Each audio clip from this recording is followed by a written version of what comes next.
जय हिंद दोस्तों, मैं गोविंद धाकड़ assistant sub inspector Madhya Pradesh police में सेवा दे रहा हूं। जैसा कि आप देख सकते हैं, हम इस वीडियो में बात करेंगे जो एएसआई एम और सूबेदार स्टेनो इसकी जो वैकेंसी आई हुई है इसके बारे में इस वीडियो में चर्चा की जाएगी।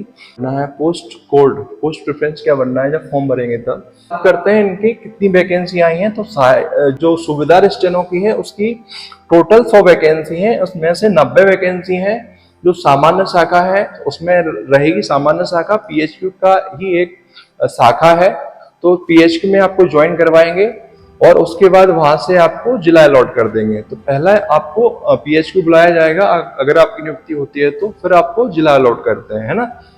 अब अपन बात करते हैं विशेष शाखा। विशेष शाखा में क्या है आपको वर्दी नहीं मिलेगी, हर जिले में इसकी एक यूनिट होती है, वहां आपको बिल्कुल गोपनीय तरीके से आपको आइडेंटिटी को छिपाकर काम करना होता है ना। तो इस तरह की जॉब होती है ये। अब अपन बात करते हैं इसकी वैकेंसी 10 है टोटल।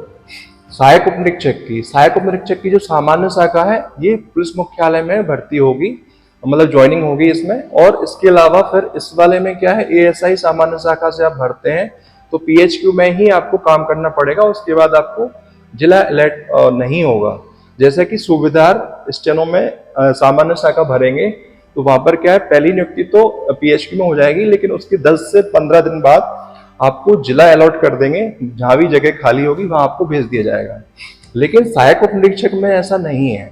सहायक उप निरीक्षक से सामान्य शाखा से आप भरेंगे तो आपको पीएचक्यू में ही काम करना रहेगा, है ना, उसमें जिला नहीं मिलेगा। अगर आपको जिला चाहिए तो मैदानी इकाई को आपको भरना है। इसकी 110 पोस्ट थी सामान्य शाखा की, मैदानी इकाई की हैं 220, सबसे ज्यादा इसी में आती हैं क्योंकि ये मैदानी इकाई है।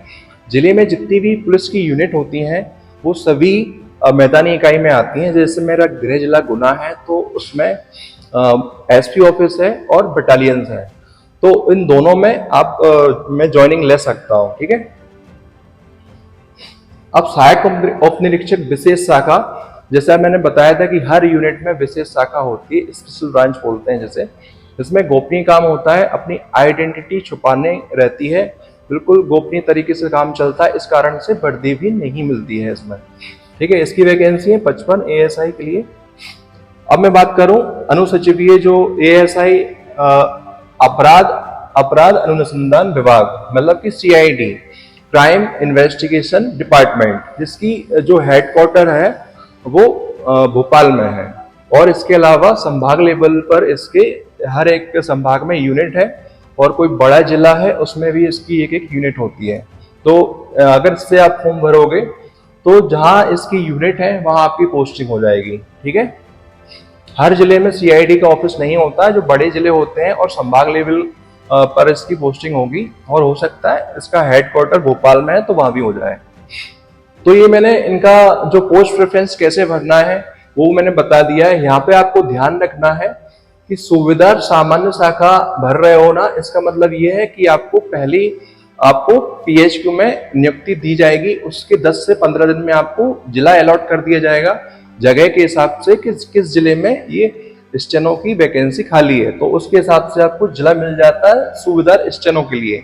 लेकिन मैं यही बात करूं सहायक उप निरीक्षक के लिए, तो ये पीएचक्यू की एक शाखा है, तो आपको जीवन भर उसी में काम करना रहेगा। आपको अगर ट्रांसफर लेना है मैदानी इकाई या किसी दूसरे विभाग में तो आपको सीनियरिटी को छोड़कर आना पड़ता है, ये सबसे इम्पोर्टेंट मुद्दा है। तो इसको आप थोड़ा ध्यान से भरना, जब कोई एएसआई का फॉर्म भर रहा हो तो इसको जरूर ये सोच विचार करके रखें कि अगर आपको जीवन भर पुलिस मुख्यालय में काम करना है तो आप इस पोस्ट प्रेफरेंस को भरें, है ना। अगर आपको जिला चाहिए तो मैदानी इकाई पर जाएं। अगर आपको गोपनीय कोई ऐसी उसमें जाना है कि आपको वर्दी नहीं मिलेगी, इसमें विशेष शाखा में गोपनीय तरीके से आपकी आइडेंटिटी को छिपाकर काम करना है, बिल्कुल खुफिया एजेंसी की तरह काम करती है, उसमें जाना है। उनका कहाँ ऑफिस होता है किसी को कुछ नहीं पता होता है, बस इतना पता है कि हर जिले में इसकी यूनिट होती है ना। तो ये विशेष शाखा है, इससे आप भर सकते हैं। और अपराध अनुसंधान विभाग ये मैंने बता दिया, मतलब संभाग लेवल पर, और भोपाल में इसका हेडक्वार्टर है, तो यहाँ आपकी ज्वाइनिंग होगी।